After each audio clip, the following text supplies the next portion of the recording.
So what's interesting about this offseason is all of a sudden the ownership is cutting costs. Yeah. John Lynch sort of mentioned it casually in a very casual way, like not like the sky is falling, but oh no, we have really tighter constraints, and all of a sudden Debo gone, and it's Adam Schefter says there could be more trades because the Niners really don't want to spend a lot of cash this year after spending $334 million last year. Why do you think the Niners are all of a sudden cutting costs? They've been very aggressive in their spending the last 8 years.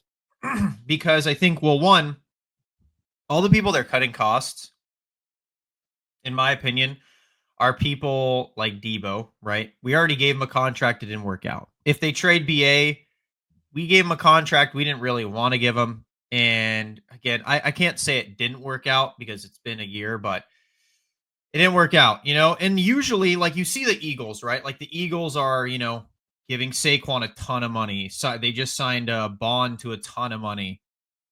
I'm sure they're going to spend, but I think they're noticing, oh, that's when you pay, is when you win something, to reward them for winning something. Whereas like the Eagles beforehand, they didn't pay Hargrave. They didn't pay Reddick. They didn't pay CJ Gardner-Johnson. They let all these guys walk because it's like, well, why would we pay them? We didn't win with this team. And so I think think they are starting to take the Eagles example, which is we're not winning with this team. Why are we paying them? We're going to pay who's successful and who are like cornerstones, like Kittle. I'm sure, they aren't happy they paid Trent, but I'm sure they're happy he's at least there.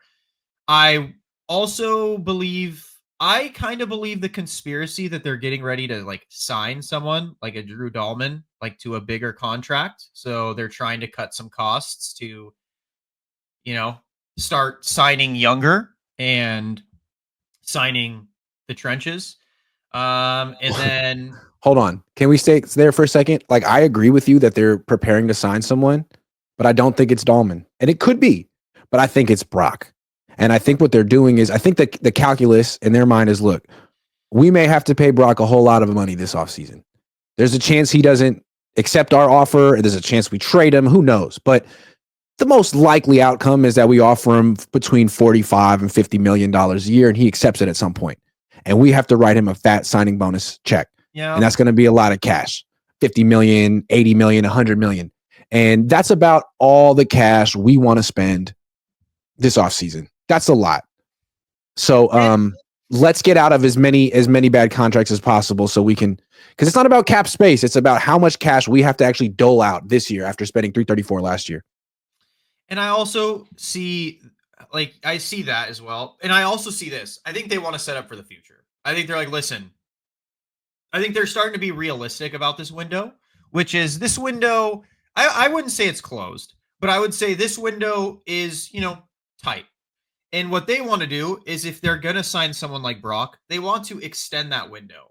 They want that window to be like, hey, we may not be paying these new guys, like our old favorites, Debo and, Greenlaw possibly and stuff like that.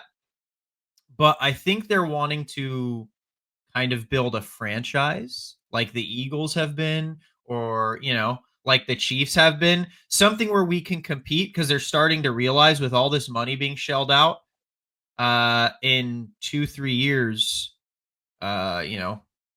it's going to come home to roost. We're not going to have much money to dole out anymore. We're going to have a lot of old contracts for old players. And if they don't win a ring, not only are we going to not be very competitive, we're not going to have any money to be competitive. So right now, the best thing to do is, well, let's at least stay good to great and not elite, is kind of what I'm seeing. If you're going to spend all this money on Brock Purdy potentially, what's the point of also spending exorbitant amounts of money on older players that aren't necessarily on his timeline? Like, if you're really going to commit to Brock and go all in and make him the highest paid player in franchise history, then he should probably have a core around him of players like Diamador Lenore and Ricky Pearsall. And I mean, it's cool to have George Kittle and Fred Warner as like the senior Joe Staley leader types, but essentially the core should be 23-year-olds to 26-year-olds. And that's not that. This is still the same core from like 2019. Yeah, I agree. And I think that's also why they're willing to deal BA. Is it because he's old? It's because he was supposed to be the core, but he's injured, so they don't know. He's not Yeah, going to be back till whatever. They said like November, which is maybe. Yeah, crazy. And so I think they're just kind of like, yeah, if we can get rid of him, and there's a lot of like free agent receivers up right now that you could sign in the meantime. Maybe they'll even draft the guy. I don't know. They've been meeting with like Isaiah Bond and some receivers in the draft. So I think the front office is cutting costs because they're realizing like we don't have we don't have it anymore. We're too old, and there's no point in re-signing guys that couldn't get it done. Like they're only getting older, so if they couldn't get it done in their prime, how are they going to get it done now? isn't it also possible that like last year, coming off that Super Bowl, the Niners were at a crossroad and they could have done this last year? Hey, we lost again. Let's get younger. And Kyle says, no, no, no, no, no, no, no. We got to run this back. This team has it. Like we had the lead in over. You can't blow this up. We were this close, Yeah. and so the front office is like, all right, Kyle. The analytics say we should probably blow this up, but you say we should make one more run. So we're going to spend $334 million to make your vision come true and give you this shot. And you go 6-11.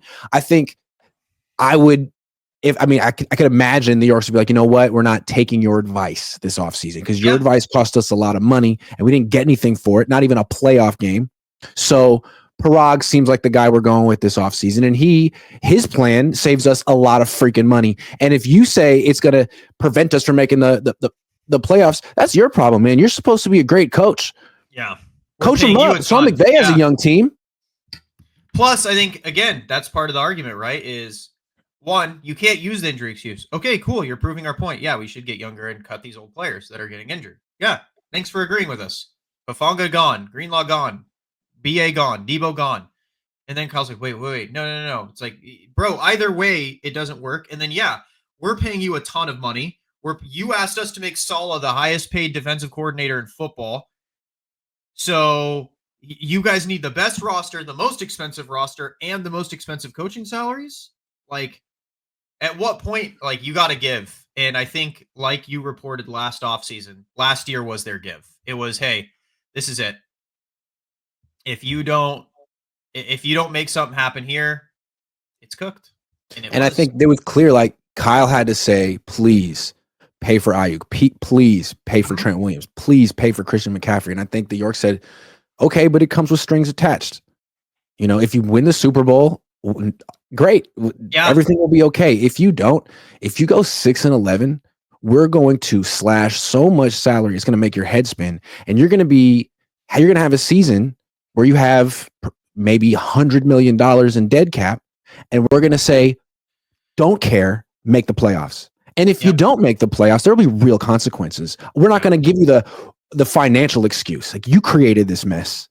Coach your way out of it, make a young team, and succeed the way the Rams have. I mean, it was what New Orleans had to do with Sean Payton, right? He got them in cap hell. And I think that the Niners see the Saints.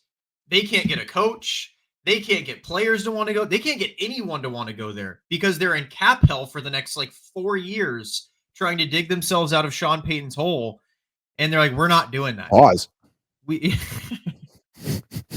So they're like, we're not doing that. We want to stay at least semi-competitive. And I think that's what they want to be. They want to be semi-competitive. And if you're as good of a coach as you say you are, you would take a semi-competitive roster and make us competitive. Andy Reid does it. You know, the Eagles are the only ones that have like a best roster in football, but theirs is drafted. So it's also like, John, it's your turn to step in and do your job. We need you guys to do your job. We can't keep writing checks when you guys can't do your job.